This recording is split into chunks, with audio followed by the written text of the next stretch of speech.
Welcome back, everybody. I have a little more advancement on the project of this 600 CFM Edelbrock carburetor. As you can see here, I narrowed it down a little bit more. It's a little bit more undercut from the booster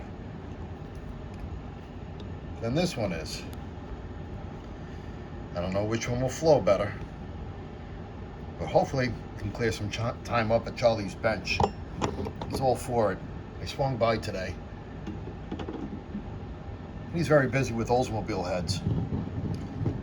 He has a difference in the secondaries. You can see how much I narrowed it down. I'll zoom it in a little bit for you. And there's the stock one. And here it is whittled narrow. What I didn't do on the narrow one yet was get at the back side, the underside. It still has the same contour. It's a little thinner, but I didn't knife edge it. I think that'll be the next thing that I do. This right here, be careful you don't damage this too much. This right here starts the fuel flow, gets everything moving. It's a siphon. Comes down into here, starts sucking up the gasoline in the secondary side. So grab yourself a nice look. This is what I did.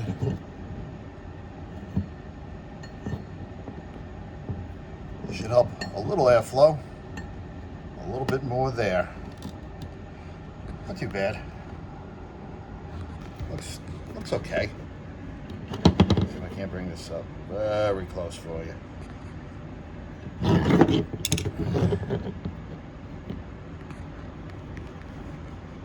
Yep, big difference. Big difference. I'll measure that up in a second. This one here, up against the stock booster, which looks like this. Bring it even closer.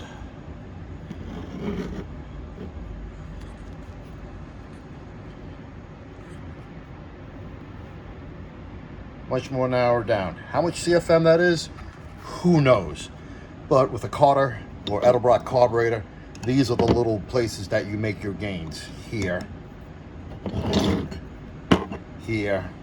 I took some time and I polished the inside a little bit. It probably really won't help anything, but looks a lot nicer than that. I want to talk about the air horn. Now, most of you guys that run the street in the warm weather, you don't need this choke. Take this off, flip this over and around so you can get to here. This little thing right here is a pain in the butt to get to until you take this rod out. Undo these two screws, flip it over, slowly take everybody apart. Then you're left with this rod here. As this rod goes across, it's part of the choke activation. Now, if this was an electric choke and you had it on the side, that's where it would go. Or your manual choke bolts up to it, your cable. And it comes back on this side. And even though everything's missing over here, there's a bunch of linkage and stuff that comes down. You could just remove it, just like it is here. You can make everything disappear. You don't need it, you don't have to worry about it. We're making a high performance, higher flowing AFB. What you want to do with this is take it out, but don't throw it away. I want you to notice how it's round here and then it goes to a flat over here. It's the same thing on the other side as well. Well, with the choke fully opened,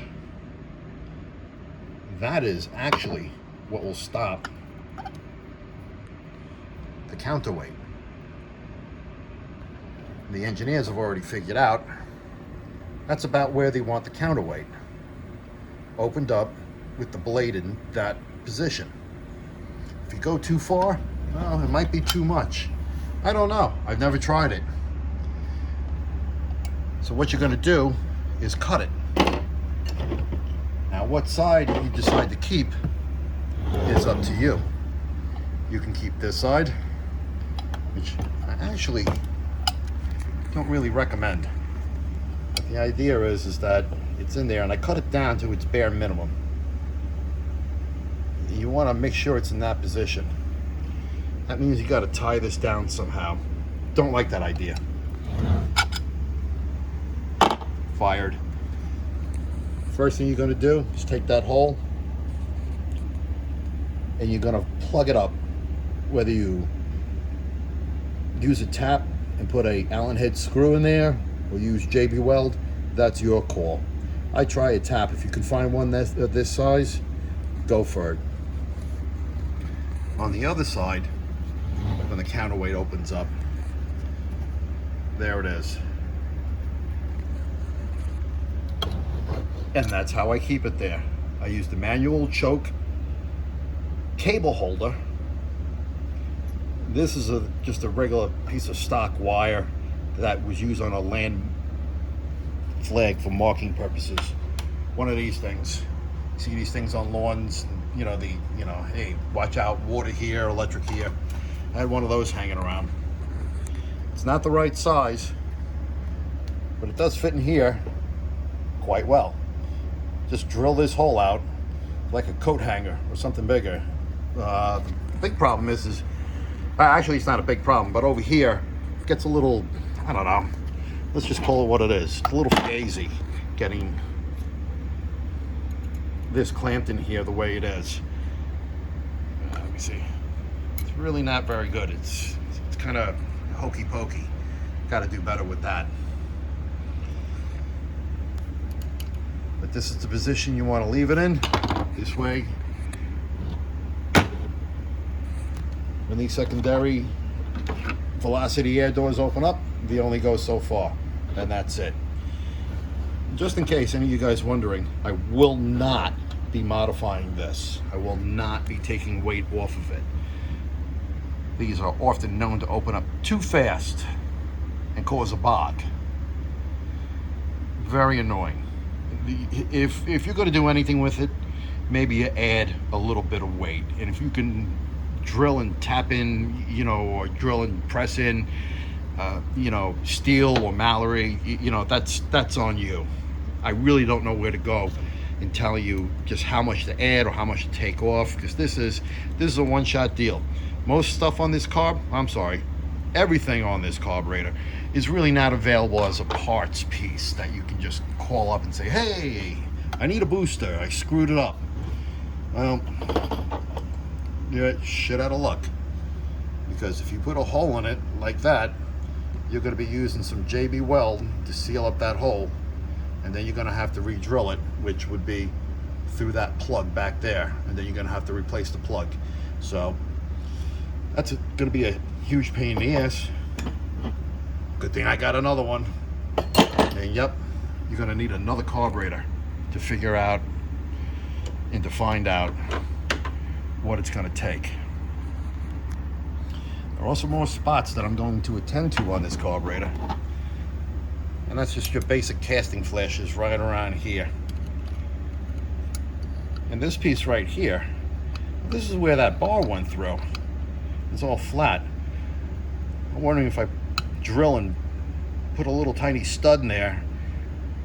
You build it up with some what's that stuff? You kind of like knead it together. It's like a two-part clay, but it turns hard as steel. Just jam a whole lot in there, and then I can whittle it down like everything else. Try to fix this from the divot flat, more like this contour here on the other side. This has got to stay in as long as you have boosters.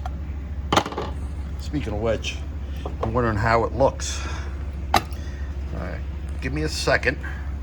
I'm gonna put you down over here while I take this out, because I got that one screw in holding that manual choke bracket and rod in place. I can't get the top off, obviously.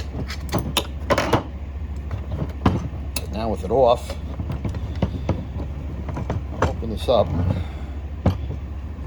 And this is just like if it was a wide open throttle.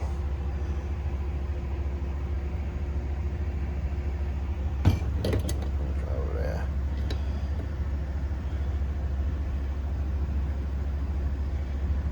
Little gains.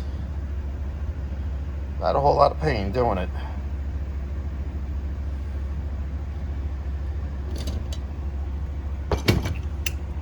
So a little more in the back, a little more up top. We work our way to a little bit more flow. Not too bad. More coming up. If you like what you're seeing, like, share, subscribe. Talk to you guys later.